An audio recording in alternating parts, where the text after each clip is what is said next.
Hello, welcome to the video for section 5.3, where we will learn about several independent random variables. This section is going to consider the situation in which we have several random experiments performed, each resulting in a random variable. So if we have experiment I resulting in the variable x sub I, then that random variable will have a marginal distribution function, little f sub I of x sub I.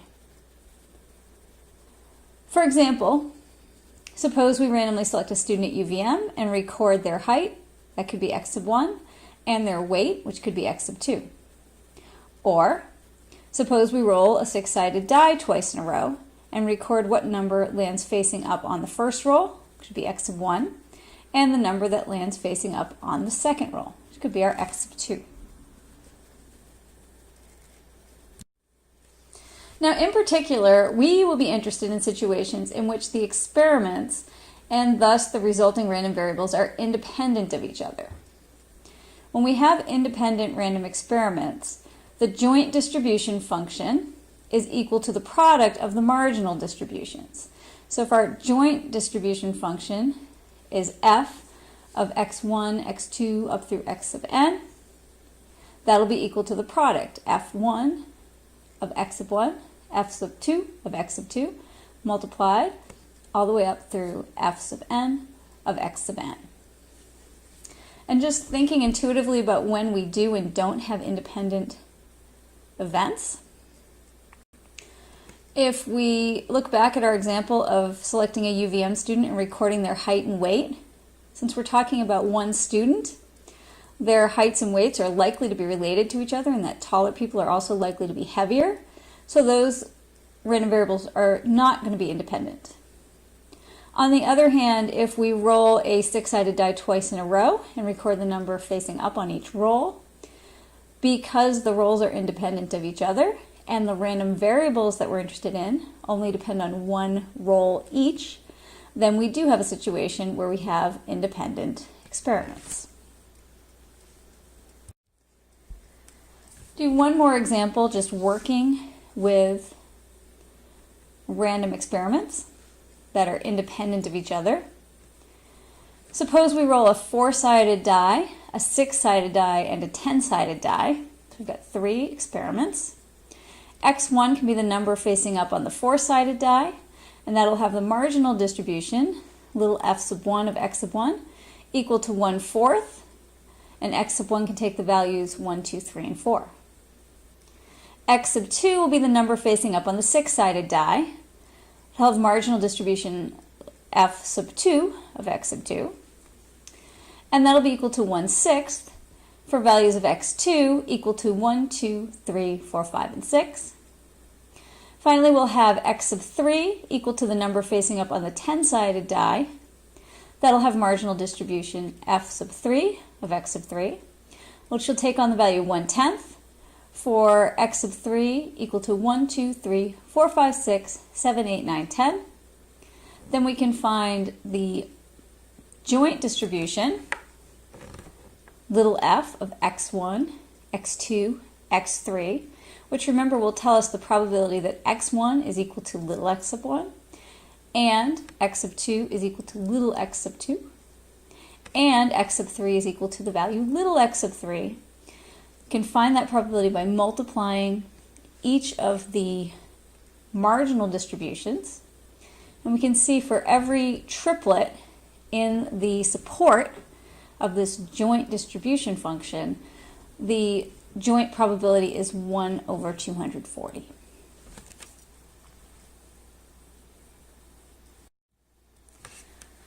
Next, I want to talk about the idea of a random sample. If we repeat the same random experiment n times, each one will result in a random variable, x sub I, and I will take on the values 1 through n. If the resulting random variables are independent of each other, then since the random experiments are the same each time, the marginal distribution will be the same for each x sub I, so we can just call that f of x, we don't need subscripts.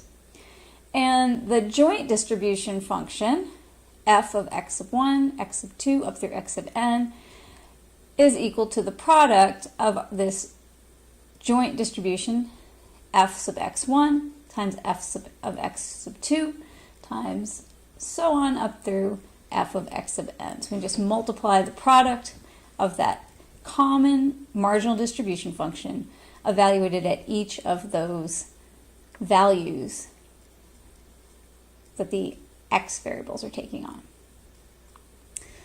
Under these circumstances, we say that the random variables are independent and identically distributed, and this is abbreviated IID.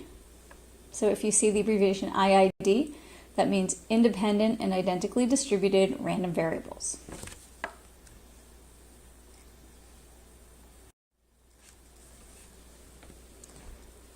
Do another example. If the number of deaths occurring at a nursing home per week has a Poisson distribution with lambda equal 1.7, and we record the number of deaths that occur at this nursing home each week for 4 weeks, we'll have a random sample of n equals 4 weeks. We'll let x sub I be the number of deaths that occur in week sub I, and I will take on the values 1 through 4. The marginal distribution is the same for each week.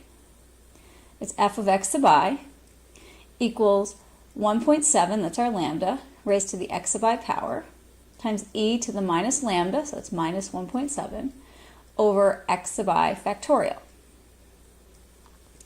This means that if we want to find the joint distribution function, we can multiply those marginal distribution functions together. And if we want to find the probability that there are no deaths in any of these 4 weeks, that would mean that all of those values, x values, would have to take on the value 0. And we can substitute 0 in for x1, x2, x3, and x sub 4 in our joint probability dense mass function. And we get e to the minus 4 times 1.7.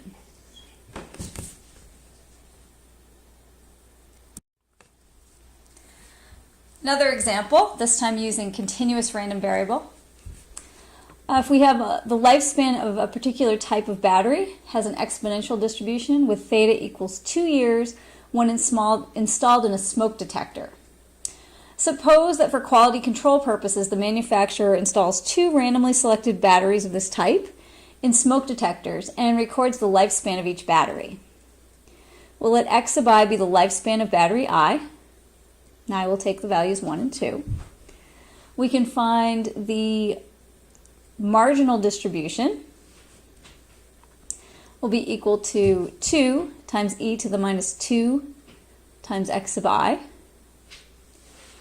The joint distribution will be the product of the 2 marginal distributions.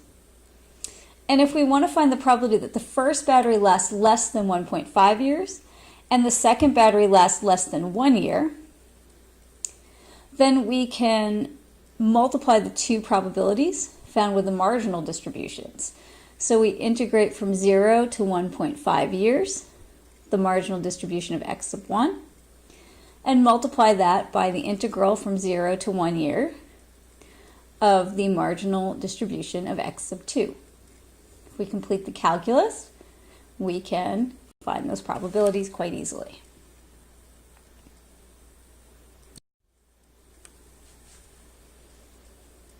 Next, I want to talk about the expected value of the product of functions of independent random variables. This is theorem 5.3-1 in the textbook, so if you'd like to look at the proof of that result, you can find it there. If we have n independent random variables, x1 through x sub n, and we have n functions, each is a function of one of those random variables. So we have u sub 1 of the random variable x sub 1, up through u sub n of the random variable x sub n. And if we let y be the product of the functions, then the expected value of y is equal to the expected value of each of the functions multiplied together. So that is when random variables are independent, the expected value of the products of the functions is equal to the product of the expected values.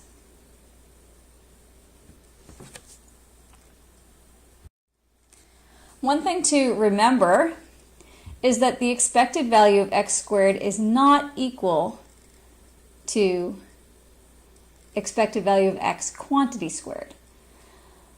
Sometimes because we see x squared and think, oh, well, that's a product of two random variables, x times x. We just saw this result that says, oh, when I have the expected value of a product, I can take the product of the expected values. But remember, that only works if the variables are independent of each other. And since x is not independent of itself, this does not hold true. So be careful.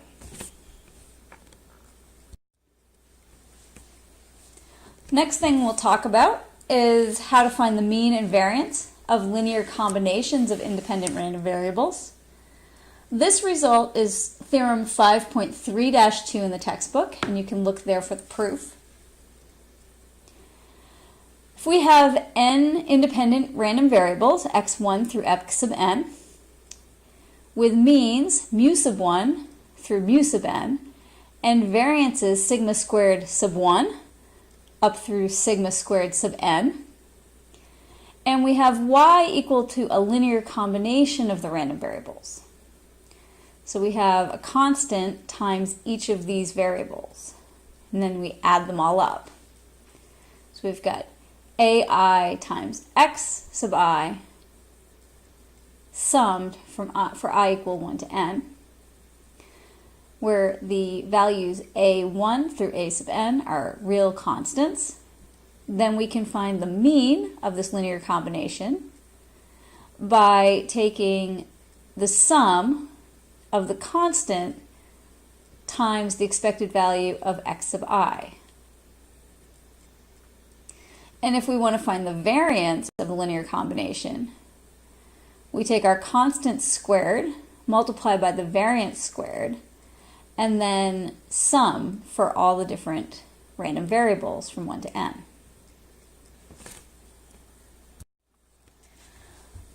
Little example. If we have a restaurant that offers a special in which children dining with their parents roll a 6-sided die, children 5 years old and under get their meals for 25 cents times the number rolled. Children 6 to 12 years old get their meal for 50 cents times the number rolled. A family with 3 children eats at the restaurant, and their children are 3, 5, and 8 years old.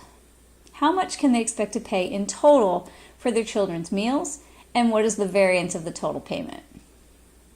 So we'll let x1 be the number rolled by the 3-year-old, x2 be the number rolled by the 5-year-old, and x3 be the number rolled by the 8-year-old. These are clearly all independent. And because they're rolling, it's the same experiment repeated 3 times, the expected value and the variance are the same for all 3 rolls. The expected value of the number rolled on the die is 3.5, and the variance for the value rolled on the die is 35/12. You can verify that yourself if you like. If we let the amount paid be equal to y, then y is going to be 25 cents times x sub 1 plus 25 cents times x sub 2 plus 50 cents times x sub 3.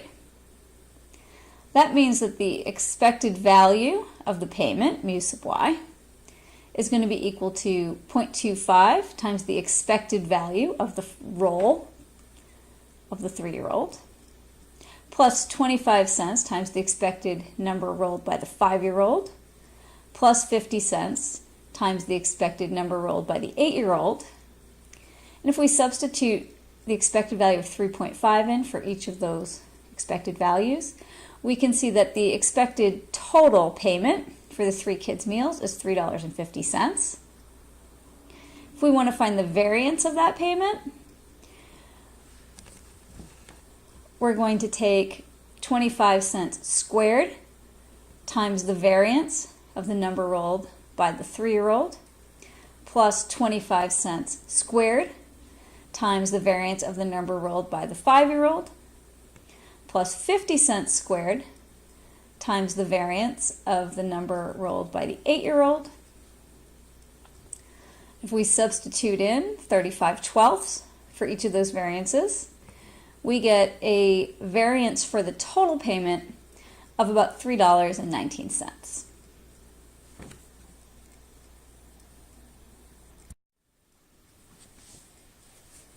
The last topic in section 5.3 is the sample mean. If we have random variables x sub 1 up through x sub n, which are random sample of size n from a distribution that has a mean of mu and a variance of sigma squared, we can define the sample mean, which we give the notation x bar, x with a line over it, and we define the sample mean as the sum of the n random variables divided by n, the sample size. And this is just a typical average that you'd use to calculate. Since the sample mean x bar can be expressed as a linear combination of the random variables, we can use our previous theorem to see that the expected value of the sample mean is in fact equal to the mean of the distribution from which the sample was taken, and that the variance of the sample mean is equal to the variance of the distribution from which the sample was taken divided by the sample size. And these formulas may look familiar to you if you have taken another statistics course. When you looked at the sampling distribution of the sample mean, you probably remember that that sampling distribution was centered around the true population mean, which we gave the notation mu, and that it had variance equal to the population variance divided by n. And often we would think about that in terms of the standard deviation instead. So taking the square root of the variance, we'd get the standard deviation equal to the population standard deviation divided by the square root of n. So that allows us to find the mean and the variance of the sample mean. Thanks for watching the slideshow about section 5.3. If you find you have any questions, please let me know. Thanks.